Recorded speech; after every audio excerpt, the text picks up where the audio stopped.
ئەزموونی کوردستان ئەمڕۆ لا پارێزگایەکین کە بەس باسی بکەم بڵێم ئەم پارێزگایە بەناوبانگە بە پاک و خاوێنی و هەروەها تەلارسازی دەزانن کە لە دهۆکم.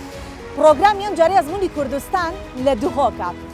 خۆشحاڵ بووین بەوەی کە میوانەکانی ئەم جارەمان بێن و دهۆک ببینن لە نزیکەوە. ئەو پاک و خاوێنیە، ئەو شارستانیەتی کە لە دهۆک هەیە، ئەو ئەزموونەی کە ئێستا لە کوردستان بەڕێوە ئەچێت و بەشێکیشی لەناو پارێزگای جوانی دهۆکە ئەوە میوانەکانمان بینەری بن.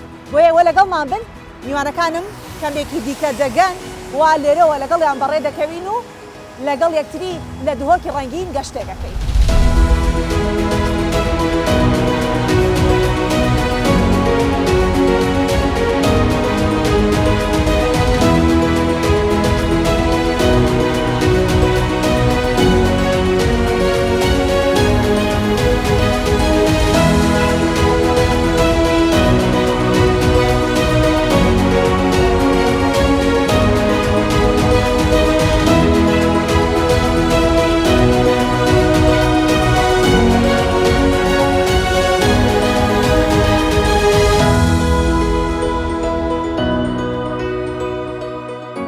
پێشوازیمان لە میوانەکان کرد و بەیەکەوە بەڕێکەوتین لەسەر یەکێک لە شەقامەکانی دهۆکین کە وردەوتدا ئەم پاسێک کە ئێمەیتیاین بەڕێکەوتووە لە ناو دهۆکە ئەگەڕین بۆ هۆیی کە کەشوهەوایەکی بارانی هەیە. بێگومان نامەوێت میوانەکانم نەخۆش بکەم خوانە خواستە، دەمەوێت بە سەلامەت بگەنەوە جێی خۆیان. بۆیە ڕەنگە ئەم جارە زۆرتر لە ناو ئەم پاسە بین بەیەکەوە، بەڵام لە مۆڵەکانی دهۆکیش دابەزین و لەوێشەوە باس و گفتوگۆکانمانەکەی. بەڵام ئێستا کە لە ناو پاسەکەین با لەگەڵ خات و شەیما دەست پێ بکەم، هەم خۆیمان پێ ئەناسێنێت کە کاری چییە و هەمیش باسیەوەی لەکەم بزانم چەندەمین جارێتی هاتۆ بۆ کوردستان و چۆن ئەزموونی کوردستانە بینێت. ئەهلەن وەسەهلەن. سڵاوت لەبێ خات و شەیما، من تەنها ناوی تۆم زانی. حەز دەکەم تۆ خۆت زیاتر باسی خۆتمان بۆ بکەیت و خۆتمان پێ بناسێنی. بە وەڵامی ئەو پرسیارە با دەست پێ بکەین. تۆ چەند جارە سەردانی کوردستانەکەیت؟ كم مرنتي زارة كردستان وجاي الكردستان؟ طيب أهلا وسهلا بيش وشكرا لك وشكرا. باشە، سڵاو لەبێ. سپاس بۆ تۆ، سپاس بۆ ئەو پێشەکیایی پێشکەشت کرد. هەرچەندە من لە کوردی تێناگەم، بەڵام سپاس دەکەم چونکە ئازانم شتێکی زۆر جوانەوت. من میدیاکار شەیما سعدیم لە بەختە، چالاکوان و توێژەری کۆمەڵایەتی و ئەکادمی و بەرپرسی ئاژانسی شیمەم نیوزم. سپاس بۆ تۆ. بەدڵنیاییەوە بواری ڕاگەاندن بوارێکی فراوانە، تایبەت بە کوردستانیش و ئەو دیدارە جوانەمان کە دەست پێشخەریە لەلایەن کەناڵی کوردستان 24ەوە. لە ئەنجامیە و هەڵوێست و جێپەنجە و میدیا و ئەوەی بە گشتی لە میدیا ڕوودەدات سەرچاوەی گرتووە. هەمیشە سەردانەکانمان بۆ هەرێمی کوردستان دووبارە ئاکەینەوە. جەچ بۆ بەستی گەشتیاری بێت کە زۆربەی گەشتەکانمان هەر گەشتیارین، چونکە وەک لەبارەی دەواازەکانی کوردستان دەزانیت، کوردستان جوانە و هەمیشە لە پێشکەوتن و ئاوادانکردنەوەدایە. هەمیشە ئامرازەکانی خۆشگوزەرانی بە ئاسانی دەست دەکەون، دەگوازرێنەوە و ئامرازەکانی گواستنەوەش زۆر خۆش و جوانن. یانیش بۆ مەبەستی ڕۆشنبیری بێت کە ئێمە هەندێک جار تۆماری بەرنامەکان و خولی ڕاهێنان و بەرەو پێشبردن و هۆشیاری مرۆیمان لێرە هەیە. زۆر باشەکەواتە بۆ هەر جارێک کە سەردانی کوردستانەکەی 100 جار بەخێر بیت. دەمەوێت بزانم هەر جارێک کە دەیت و دەگەڕێتەوە کە دەزانی کاتێک کەسێک زۆر جار سەردانی شوێنێک دەکات چاوەکانی لەسەر ئەو شوێنە ڕادێن. بەدڵنیاییەوە لە دڵدا دەمێنێتەوە نەک لە ناوچاو. جاية وروحها للكردستان، هل تشوفين فرق؟ دەمەوێت دیدگای تۆ بۆ هەر جارێک کە دەیتە کوردستان و دەگەڕێتەوە بزانم. ئەخۆ هەست بە هیچ جیاوازیەکەی لە ڕووی پێشکەوتن و ئاوادانکردنەوە؟ بەدڵنیاییەوە هەڵبەتە دەبێت ئەو پەنجانە بەبیر بهێنینەوە کە ڕۆڵی گەورەیان لە پێشکەوتن و ئاوادانکردنەوەی زۆردا هەیە. جا من ئاماژەی پێبدەمیان نا ئەو پەنجانە بوونیان هەیە. هەمیشە ئێمە لە بەختاش باسیەوەکەین کاتێک سەردانی هەولێرەکەین فلانە بینایە، فلانە کۆمەڵگەی نیشتەجێبوونە، فلانە بابەتی خۆش لە کوردستانە بینین. جا ئاوادانکردنەوە و ئەو پەنجەی ڕۆڵی تێدا هەیە لە خواستی هاوڵاتیانی کوردستان سەرچاوەیان گرتووە. دهۆکێکێکە لە پارێزگا جوانەکانی کوردستان، دهۆک بە پاک و خاوێنی بەناوبانگە. ڕاستە، ئێمەش تێبینیەوەمان کردووە. تمام كلش حلو. أنا أحب أشوف وجهة نظرك عن هاي. تەواو زۆر جوانە. من دەمەوێت دیدگای تۆ لەسەر ئەوە بزانم کە ئێرە ناوچەیەکی شاخاویە، بەڵام ئەو پاک و خاوێنی لە دهۆک هەیە تەنانەت کاتێک ئێمە لەناو خۆشمان قسە دەکەین دەزانین کە دهۆک بە پاک و خاوێنی بەناوبانگە. فأنتوا شلون ثقافة شفتوا؟ المواطن. اي نعم. أكيد هاي ثقافة المواطن. بە دڵنیایەوە هۆکاری ئەمە ڕۆشنبیری و تێگەیشتنی هاوڵاتیانە کە ڕنگدانەوەی لەسەر و شوێنابێت کە لێژی هەروەک خێزان و ئەو مرۆڤانەی لە ناو ماڵەکەیانەژین کە بە دڵنیاییەوە دهۆک ئەو ماڵە گەورەیە کە ڕۆشنبیری دانیشتوانەکەی لەسەر ڕوخسارەکەی هەیە. دهۆک جێپەنجەیەکی جوانی هەیە، سلێمانی جێپەنجەیەکی جوانی هەیە، هەولێریش خاوەن پەنجەیەکی جوانە. ئەگەر ئەو تایبەتمەندیە نەبوایە سەرنجی گەشتیارانی لە دەرەوە بۆ ناو دهۆک ڕاناکێشە. هەرچەندە هەندێک شت هەیە کە ئێمە پێی دەڵێن ڕۆتینات کە ئەویش بریتە لە بازگە پرسیارکردن و وەشتی دیکە. ئەمانە شتی ڕۆتینن، ئەویش بۆ پارێزگاریکردنی هاوڵاتیان و هەرێمی کوردستان و پارێزگاکەیە. بە دڵنیاییەوە وایە هەندێک خەڵک هەن لەو بابەتە بێزارە بن و بە منیان گوتووە باسی ئەو شتە بکە. منیش پێم وتون ئەو پەیامە ئەگەێنم. ومن لساني منیش ئەمەوێت لە زمانی خۆمەوە ئەو پەیامە بە بیریان بێنمەوە کە ئەو ئاسایش و ئازادی لێرە هەیە لە ئەنجامی ئەو ڕێکارانەیە. بەڵێ هۆکارەکەی ئەمەیە و هەندێک بە دوواداچوون و لێپرسینەوە و هەندێک ڕێکاری توندهن بە تایبەت لە بۆنەکان چونکە ژمارێکی یەکجار زۆر ڕوویتەکەن. هەموو پارێزگاکانی عێراق ڕوو لە ئێواکەن. بە دڵنیاییەوە بۆیە دەبێت ئەو ڕێکارانە هەبێت تاوەکو بتوانێت بە باشی کۆنتڕۆڵ بکرێت. بەڵامەکرێت لە هەندێک ڕووی دیکەوە تۆزێک سووک بکرێن وەک خۆتە زانیت ئامرازەکانی گواستنەوەی گەشتیاری و ئەو خەڵکی سەردانی ئێراکەن لەوانەشە خێزان و منداڵ. بەڵام کاتێک دێنە ئێرە کوردستان نەبینن ئەو جوانیا بینن ئازادی خۆیان وەرەگرن و هەوایەکی پاک هەڵەمژن هەموو ئەمەیان لەبیرە چێتەوە. لەگەڵ یەکێکی دیکە لە میوانەکانی ئەزمموی کوردستان گفتوگۆکەم کە ناوی ئوستاف حوسێنە خۆی زیاتر ئەناسێنێت و دەمەوێت سەبارەت بەو گۆشە نیگایی کە هەیەی لە ڕووی گەشتیاریەوە بۆ کوردستان قسەی لەگەڵا بکەم چون ئەو چەند جارێکە بەهۆی کارەکەی و سەردانی کوردستانەکە. أستاذ حسين أهلا وسهلا بك. بالكردي حكيت قلت أستاذ حسين حسب عمله. مامۆستا حوسێن بەخێر بیت. بە کوردی گوتم مامۆستا حوسێن بە حکمی کارەکەی بەردەوام سەردانی کوردستانەکەات. هەر جارێک کە دێت و دەگەڕێتەوە دیدگای تۆ لەبارەی گەشتیاری کوردستان چییە؟ بەر لەوەی دەست بە تۆبارکردنی بەرنامەکە بکەین ئێمە باسی ئەومان کرد کە تۆ تێبینی هەندێک شتت کردووە گوتت ئابووری کوردستان لە گەشتیارەکەی زیاتر بەرەو پێشەچێت. تێڕوانی تۆ چییە بۆ ئەمە؟ طبعا من الناحية الاقتصادية والاستثمارية نشاهد إقليم كردستان يختلف عن جميع مناطق العراق، يتحلى بصفات تختلف من الناحية الأمنية.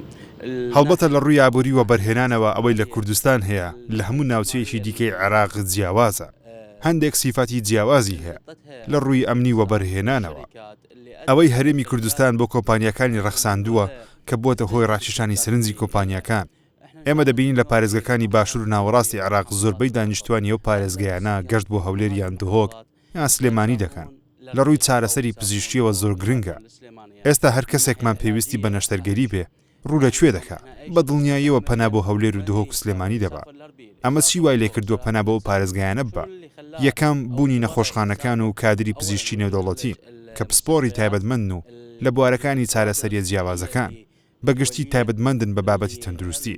هەروە کۆمپانیەکانی کڕین و فرۆشتنی ئۆتۆمبیل و بەرهێنانەکانی دیکەش کە هاوڵاتیان لە پارێزگەکانی باشوور ئەگەر بیانەوێ شتێ بکڕن یان چارەسەری پزیشکی وەربگرن سەردانی کوێ دەکەن؟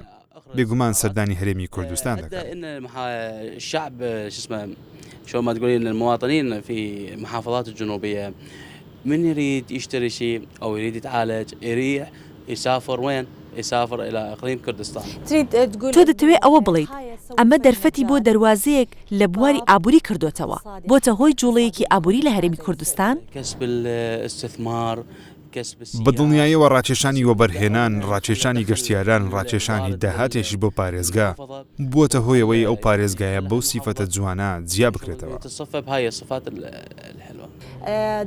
من هەمیشە ئەو قسەیە دەکەم دەڵێم پەنا بۆ خوا ڕۆژێک دێت کاتێکیش من سەردانی ناوچەکانی باشوور و ناوەڕاستی عێراقەکەم باسی ئەو ئەزمونە دەکەم کە لەوێ دەیبینم و دەڵێم ئەو ئەزمونی لە کوردستان هەبوو گوازراوەتەوە بۆ ئێرە ئەمەش بۆمان دەبێتە شانازی. ئێمەش ئێوە بانگێش دەکەین و بەهاتنتان خۆشحاڵ دەبین. سپاس دەکەم پەنا بۆ خوا گەشتەکەمان بەردەوامە دواتریش دەگەڕینەوە لاتان و دڵی خۆمان بۆ گفتوگۆی زیاتر بۆ یەکتر دەکەینەوە. سپاس. مقابل بعض ونحكي أشكرك.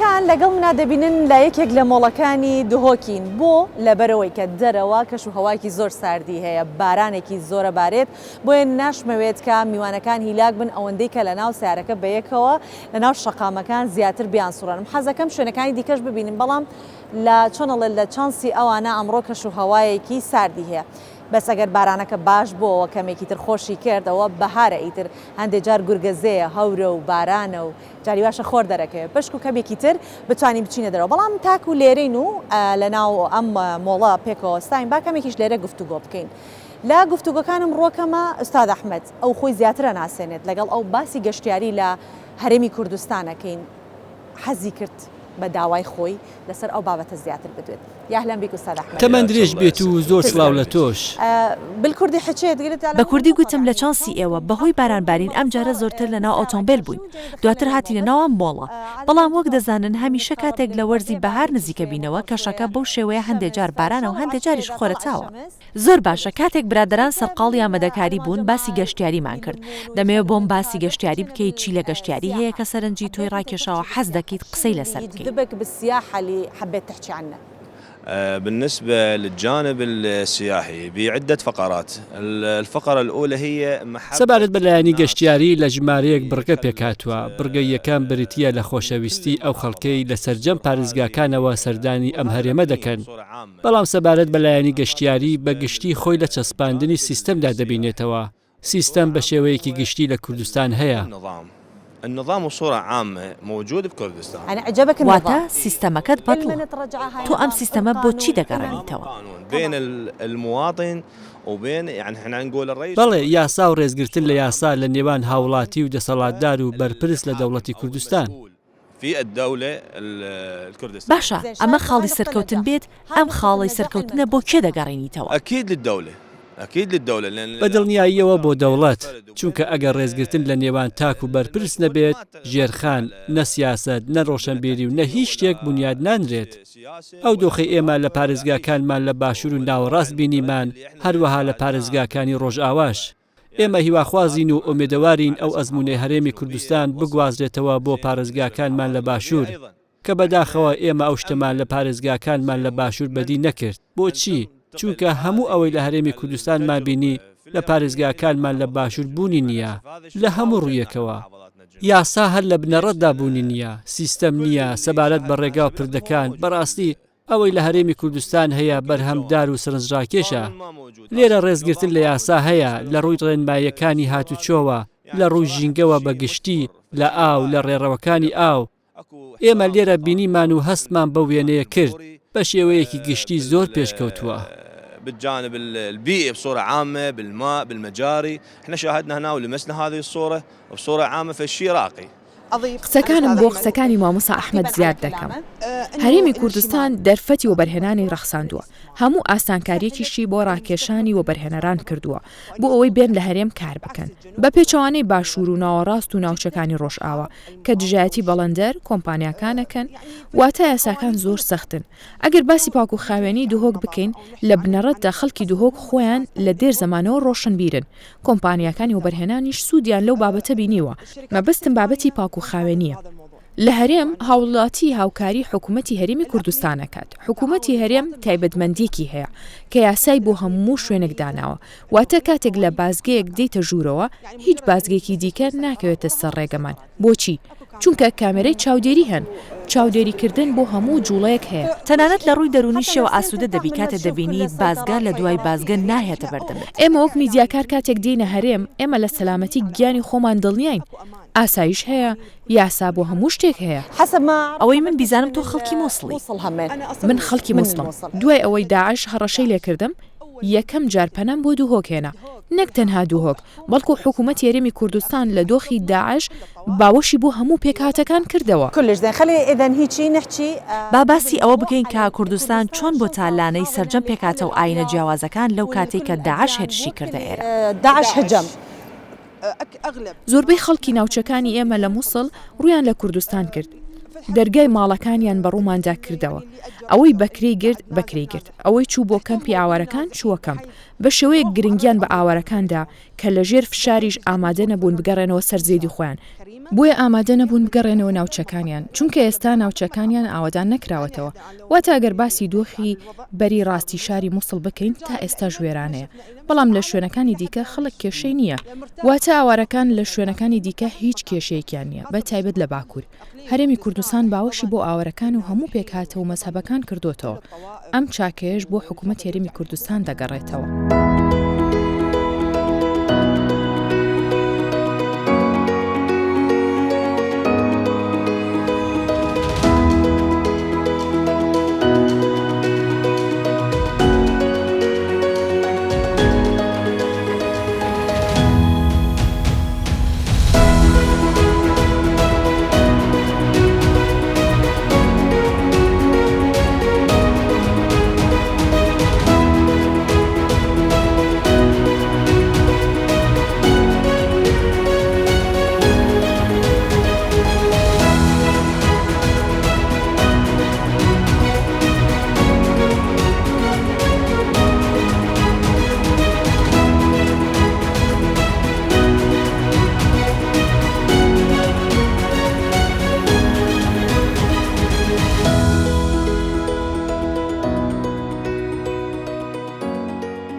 بەڵێ دەمانبینەوە جارێکی دیکە لە شوێنێکی داخراوین لەم ئەڵلقەیە ئەمجارە تاوانی پێمان بکرێت بۆی کە میوانەکانم سەلامەت بن و لە سەرما بپارێزرێن وەک دەبینن جەوهەر بارانە کەش و هەوایەکی باراناویمان هەیە هاتین لە یەکێک لە کافتریاکانی دهۆک پشوەیەک ئەدەین و لێرە دیسان و دەسەکەینەوە بە گفتوگۆکردن و لەگەڵ یەکێک لەو خاتونانەی کە لەگەڵمان میوانن کە خات و ساجدەیە خۆی زیاتر خۆی ئەناسێنێت لەگەڵ ئەو باسی ڕۆڵی ژن ئەکەین لە کوردستان چونکە خۆی کەمێک لە مۆبەر کە پێکەوە گفتوگۆمانە کرد پێشەوەی کە بینە لای ئێوە باسیەوەی کرد کە زۆربەی ئەو خول و ڕاهێنانەی کە دەکرێت لە کوردستان بە تایبەتی لە هەولێرە جا ئەمەوێت بزانم ڕۆڵی ژن چۆن دەبینێت لەم خول و ڕاهێنانایی کە لێرە هەن بۆیە دەچمە لای خۆی سڵاوت لێبێت و بەخێر بیت خات و ساجدە کاتێک من و تۆ دەستمان بە گفتوگۆ کرد تۆ باسی ڕۆڵی ئافرەتت بۆ کردم باسی ئەو کۆنفرانسانت کرد کە لێرە لە هەرێمی کوردستان تایدا بەشدارە بیت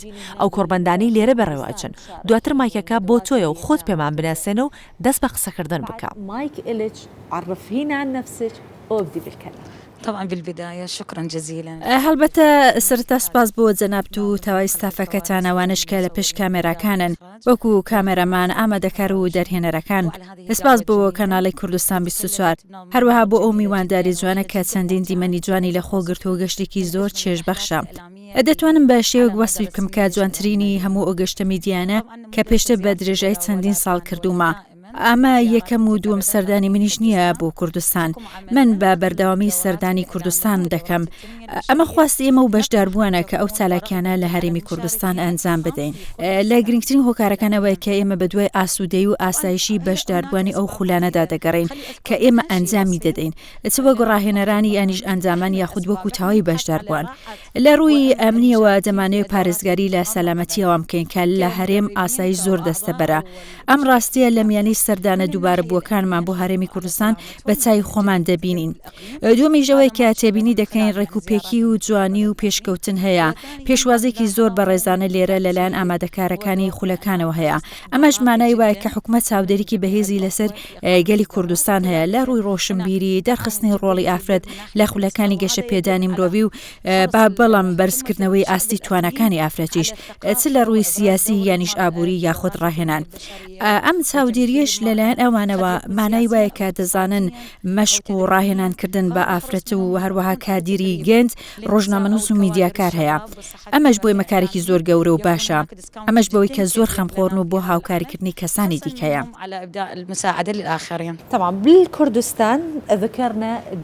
لە کوردستان باسی ئافرەتمان کرد بەگشتی تۆ چۆن دەڕوانیتە ڕۆڵی ئافرەت لە کوردستان و ئافرەتی سیاسی بەتایبەت بە لە بەرچاوگرتنی کارەکەت کە مامەڵە لەگەڵ ئافرەتی سیاسیش لە کوردستان دەکەیت ئایا ئەوان گەیشتونەتە لوتکە یاخود هێشتا ماوە؟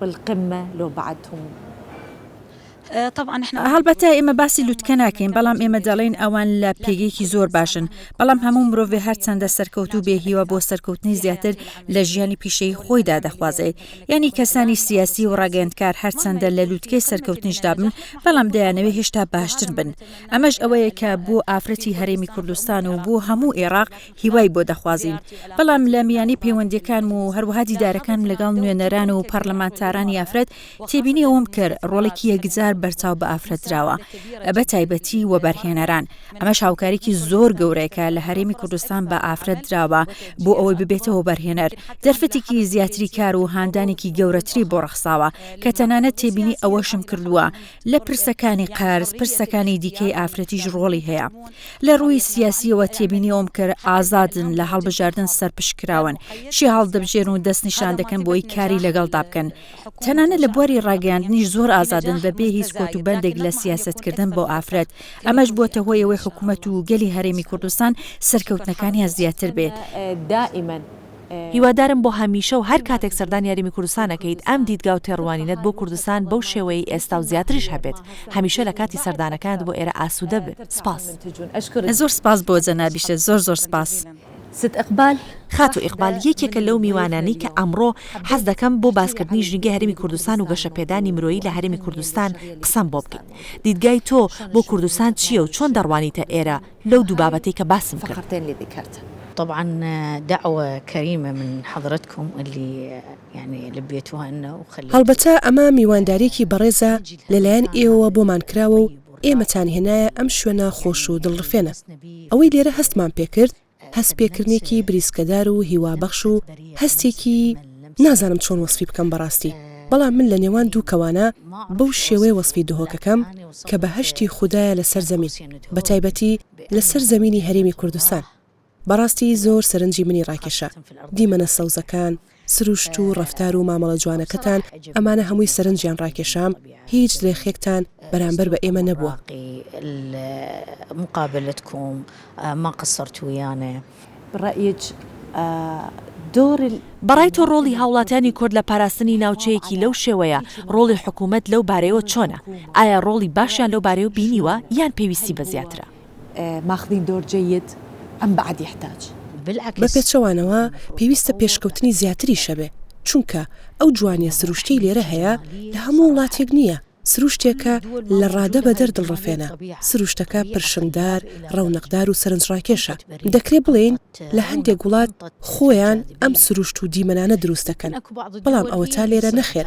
ئەوەی ئێرە دەبینین خۆڕسکە صحيح بس احنا أنا أذكر هذا الشيء حكومة إقليم كردستان ڕاستە بەڵام دەمەوێت ئەمەد بەبیر بێنمەوە حکوومەت یاریمی کوردستان بەردەوام کار لەسەر ئەوە دەکات جوانیکی زیاتر بە سروشت یاریمی کوردستان بدات بە شێوەیەک کە ئێمە هەندێک ناوچەی گەشتیاری و شاخاویمان هەیە وەک پارکی نیشتیمانی ناوبراون پارێزراون تەنانەت ڕاوکردنیش لەو ناوچانە قەدەغەیە بۆ ئەوەی پارێزگاری لەو سروشتە و قۆڕسکە و دڵڕفێنە بکرێت بۆ نمونە ئەگەر بچینە ناوچەی بارزان ئەوە پارێزگاریەکی زۆر لە ژینگەکە دەکرێت و ڕاوکردن لی قەدەغەیە جا لێرە دەتوانین باس لە ڕۆڵی حکوومەت بکەین نقدر نحكي دور بسيط اللي هسه نشوفها يعني الحكومات إذا كان القائد عظيم واتە لە حکوومەتەکاندا ئەگەر سەرکردە و سەرپەرشتیار کەسایەتێکی گەورەی هەبێت ئەوە خەڵک و ژینگەش گەورەتر دەبن بۆیە ئەو چاکەی بۆ کێ دەگەڕێتەوە هەڵبەتە بۆ سەرکردەیەکی گەورە دەگەڕێتەوە کە ئەو بەرپرسیارەتی لە ئەستۆ گرتووە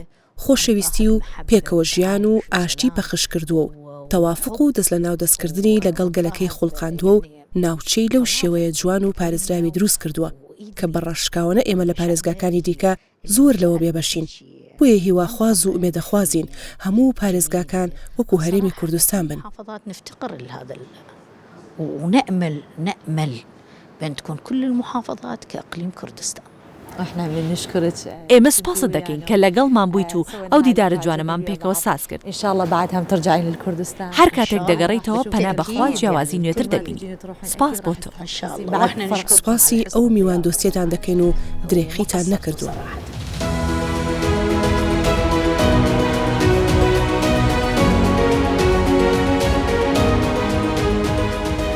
لە ژێر نمە بارانەکانی پارێزگای دهۆک کۆتایی بە پرۆگرامی ئەم جارەی ئەزمموی کوردستانە هێنین لە کەش و هەوایەکی جوانی بەهاری هیوادارم کە پرۆگرامێکی جوانی بەهاریشمان پێشکەشی ئێوە کرد بێت تا بە یەگەیشتنەوەیەکی تر لە نێوان ئێمە و ئێوە ئەوە بەخواتانە سپێرم و ماڵتان ئاوە